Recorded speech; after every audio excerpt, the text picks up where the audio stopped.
10 ans de prison ferme pour Saïd Narza.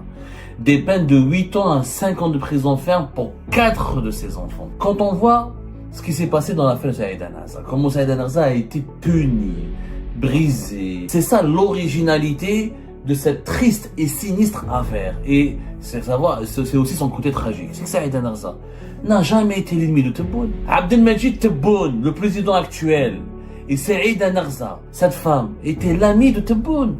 Elle était son amie. Histoire de trahison et de coups bas entre des amis. Il y a des choses que j'ai jamais voulu raconter, mais aujourd'hui je les raconterai. Saïd Narza, elle était la voisine de Monsieur Tebboune. La famille Tebboune fait club des pins. Et Saïd Narza et ses enfants étaient voisins. Tellement ils étaient proches que Saïd Narza de Majid Tebboune faisaient de la marche ensemble. Il lui disait textuellement, Yamara, calme روحك حيقتلوك. في club des pins. Abdelmajid Tebboune était devenu persona non grata. Personne ne lui parlait en 2017 quand il a quitté le gouvernement. Personne ne parlait à Abdelmajid Tebboune. Il n'y a que 2 personnes qui parlaient à Club des Pins à Abdelmajid Tebboune. Hamid Melzi, le directeur du Club des Pins, et Saïd Narza, sa voisine. 10 ans de prison ferme pour Saïd Narza. Des peines de 8 ans à 5 ans de prison ferme pour 4 de ses enfants. 4 enfants. Pour 4 enfants. 4 de ses fils, Béchir, Mouloud, Adlan et Amouran. Quand on voit ce qui s'est passé dans l'affaire de Saïd Narza, comment Saïd Narza a été puni, brisé, harcelé, humilié, rabaissé, diabolisé, détruite par un arbitraire, par une injustice d'une cruauté inédite. Depuis l'indépendance du pays, nous n'avons jamais vu une personnalité politique, femme, ni Louisa Hannoun, ni aucune... J'ai du mal à trouver un cas similaire. Louisa Hannoun, elle a fait de la prison à un moment donné, elle est sortie, mais on n'a jamais touché à des proches à elle, à ses enfants, à ses parents. Saïd Narza, c'est une broyeuse, une véritable broyeuse qui a été mise en branle pour la détruire. On a mobilisé tous les moyens sécuritaires et judiciaires pour briser sa famille. Notamment ses 4 enfants, vous imaginez. 3 fils, ils ont fait de la prison, et 2 vont rester en prison. Un, il a été sous contrôle judiciaire, mais il a été condamné à de la prison ferme. Il y a un 4e condamné à de la prison ferme et un mandat d'arrêt international lancé à son encontre. Il y a eu dans l'histoire de l'Algérie des femmes qui ont essayé de faire de la politique. Je dis bien aucune femme, n'a subi, à ma connaissance, ce que Saïd Narza est en train de subir. En tant que femme, en tant qu'Algérienne, qui a voulu, tout simplement, changer les choses, participer au changement dans son pays, et notamment dire non à la mauvaise gouvernance, non à des mauvaises décisions, non à des maladresses et à la décider au plus haut sommet de l'État, non à la corruption, non au trafic d'influence, non à la dictature, tout court.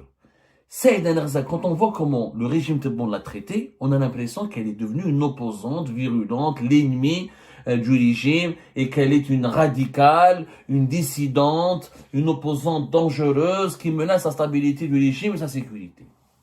Alors qu'en réalité, ce récit est totalement faux. Parce que Saïd Narza, c'est ça ce qui est plus étrange. C'est ça l'originalité de cette triste et sinistre affaire. Et c'est aussi son côté tragique. C'est que Saïd Narza n'a jamais été l'ennemi de Tebboune. Abdelmajid Tebboune, le président actuel, et Saïd Narza, femme d'affaires, entrepreneuse, candidate aux élections présidentielles anticipées de septembre 2024, mais président d'une organisation patronale qui était la Confédération Générale des Entreprises Algériennes, qui existe depuis la fin des années 80, qui est quasiment la première confédération patronale et le premier syndicat des patrons des chefs d'entreprise algériens. Elle a dirigé cette CGE depuis pratiquement 10 ans. Cette femme était l'amie de Tebboune. Elle était son amie.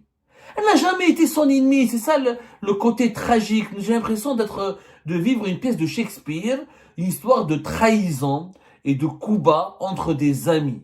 Tebboune et Saïd Narza étaient amis. Tebboune avait une énorme considération, une énorme affection pour Saïd Narza. Il y a des choses que j'ai jamais voulu raconter, mais aujourd'hui je les raconterai.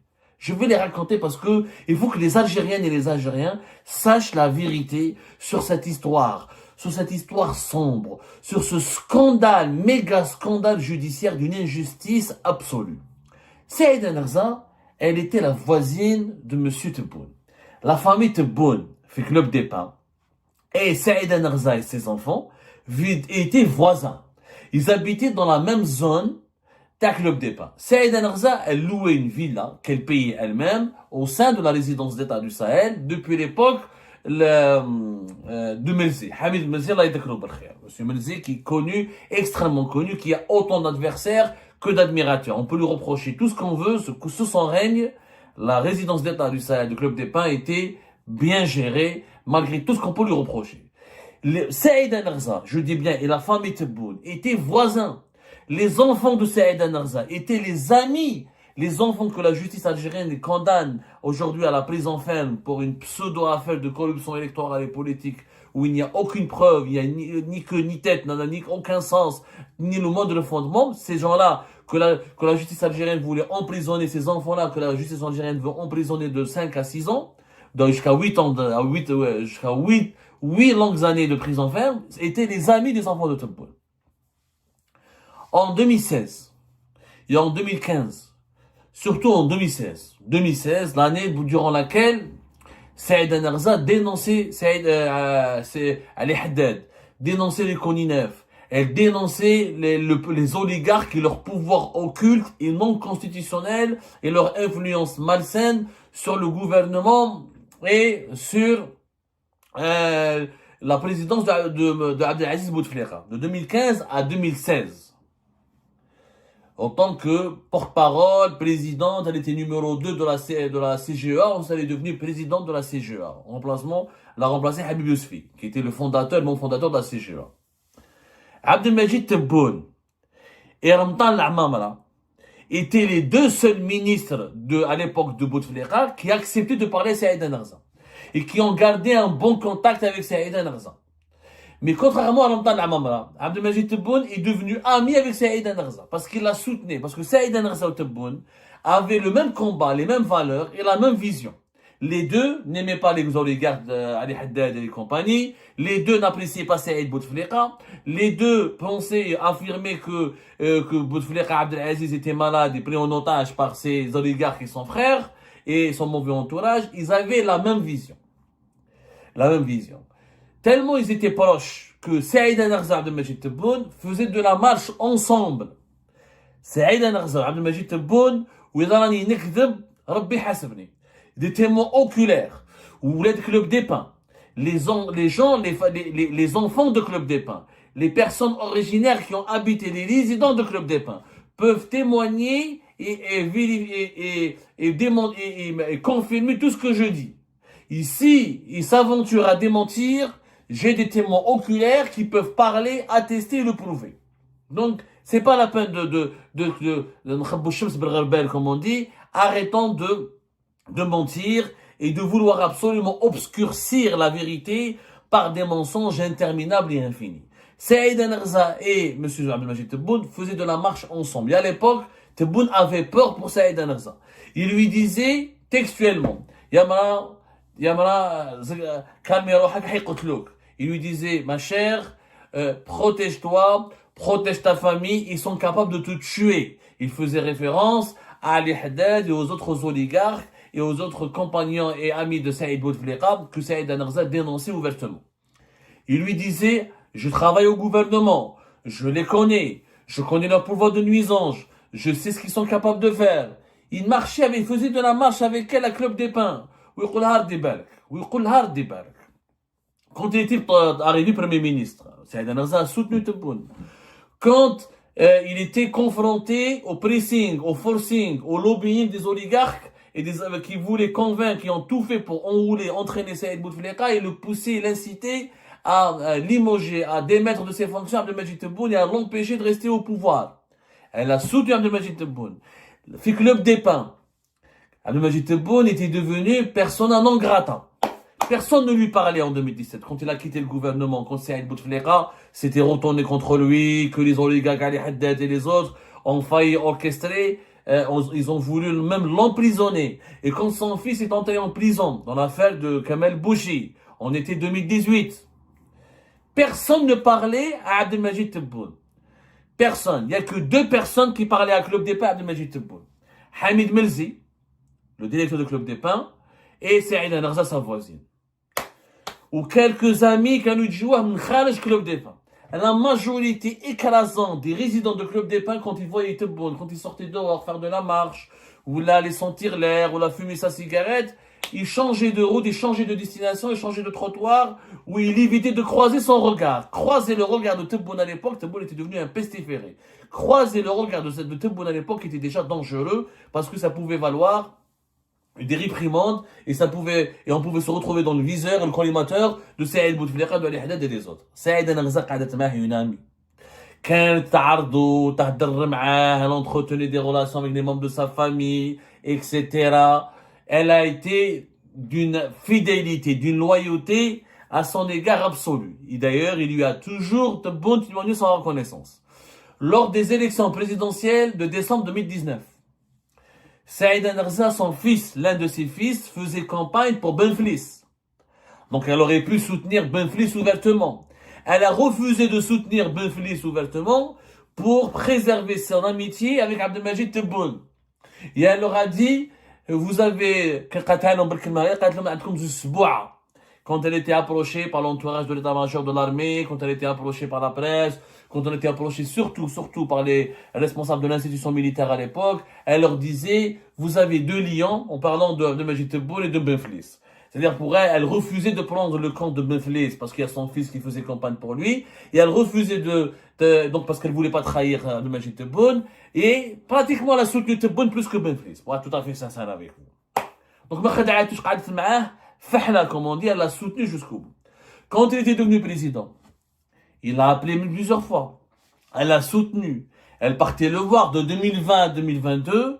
Elle a milité pour Tebboune. Elle a demandé à ce qu'on se mobilise autour de Tebboune. Elle a demandé à ce qu'on se fédère autour de Tebboune. Elle était une partisane attitrée de Tebboune.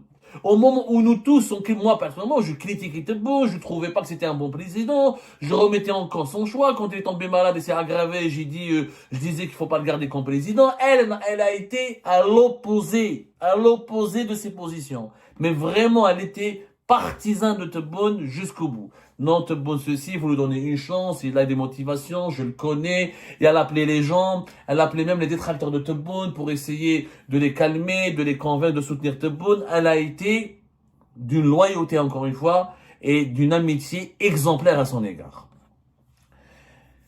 Il l'appelait. D'ailleurs, la preuve qu'ils étaient amis et très proches. Quand Saïda Narza faisait des plateaux de télévision, où elle participait à des congrès, où elle faisait des journées d'études, où elle partait sur le terrain, dans le cadre de la CGEA, Tebboune l'appelait directement. Au départ, le contact était direct jusqu'à 2022. Le contact était direct. Tebboune l'appelait directement pour lui dire, Saïda, critique les wali, mais ne les insulte pas. Il utilisait cette expression. Si je me trompe, si je mens, qu'on vienne me juger ou qu'on vienne me donner la preuve du contraire. Moi, j'ai toutes les preuves de ce que je dis, de ce que j'atteste. Donc, il lui donnait des orientations. Voilà comment tu dois critiquer les wali. Voilà comment tu dois avoir des rapports avec eux. Voilà comment tu dois parler des membres du gouvernement. Et elle le rencontrait régulièrement, elle lui exposait des problèmes, etc.